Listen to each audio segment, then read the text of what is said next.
فاضرب لهم طريقا في البحر يبسا হে মূসা তুমি যখন সমুদ্রের পাশে যখন এসে দাঁড়ানোর পর হযরত মূসা আলাইহিস সালামের সম্প্রদায় বলতেছে হে মূসা এখন আমরা আর কোথায় যাব সামনে তো সমুদ্র এখন এই সমুদ্রের মধ্যে ডুবে মৃত্যু ছাড়া আর আমাদের কোনো পরিণতি নেই তখন আল্লাহ রাব্বুল আলামিন মূসা আলাইহিস সালামকে বললেন হে মূসা ফাদরি তোমার হাতের মধ্যে যে লাঠিটা রয়েছে সেই লাঠি দিয়ে তুমি সমুদ্রের মধ্যে আঘাত করো হযরত মূসা আলাইহিস সালাম তার হাতের কাটা লাঠি দিয়ে যখন সমুদ্রের মধ্যে যখন আঘাত করলেন আঘাত করার সাথে সাথে আল্লাহ রাব্বুল আলামিন সমুদ্রের মধ্যে 12টা রাস্তা তৈরি করে দিলেন এখন মূসা আলাইহিস সালাম তার সম্প্রদায়কে বলেন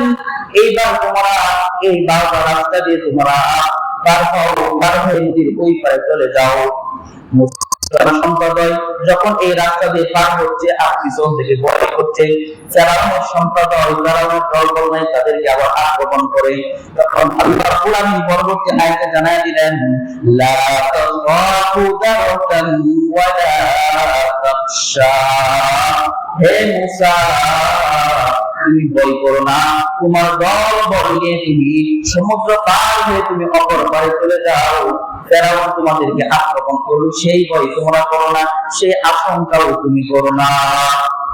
এরপর হযরত মূসা আলাইহিস সালাম যখন সমুদ্র পার হয়ে যখন তার দলদেরকে নিয়ে যখন চলে গেলেন এইবার ফেরাউন মূসা আলাইহিস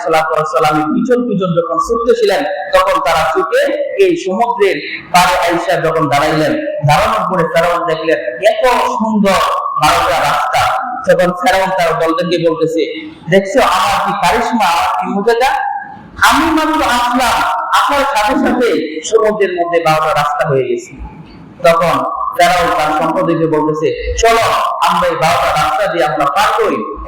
সমুদ্রের ওই পারে চলে যাই চলে যে আমরা মূসা আলাইহিস সালামের দলকে আমরা আক্রমণ করব আল্লাহ রাব্বুল আলামিন বলেন فأتبعهم فرعون بجنوده فغشيهم من اليم فما غشيهم ফেরাউন যখন তার সৈন্য নিয়ে যখন মূসা আলাইহিস সালামের পিছু হটলো অর্থাৎ যখন সে 12টা রাস্তা দিয়ে যখন তারা সমুদ্রের মাঝখানে যখন তারা প্রবেশ করলো তখন আল্লাহ রাব্বুল আলামিন ফেরাউন সহ তার দল সহ তাদের সকলকে সমুদ্রের মধ্যে ডুবে চিরদিনের জন্য তাকে ধ্বংস করে দিলেন এরপর আল্লাহ রাব্বুল আলামিন সেই ফেরাউন সেই মূসা আলাইহিস সালাম সম্প্রদায়কে বলতেছিলেন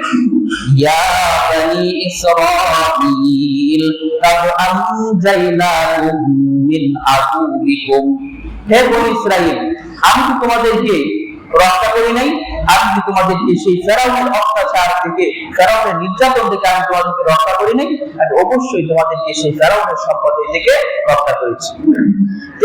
যেই দিন আল্লাহ রাব্বুল আলামিন সেই ফেরাউনকে সমুদ্রের মধ্যে ডুবিয়ে চিরদিনের জন্য ধ্বংস করেছিলেন মূসা আলাইহিস সালাম এবং তার সম্প্রদায়কে বাঁচিয়েছিলেন সেই দিনটা ছিল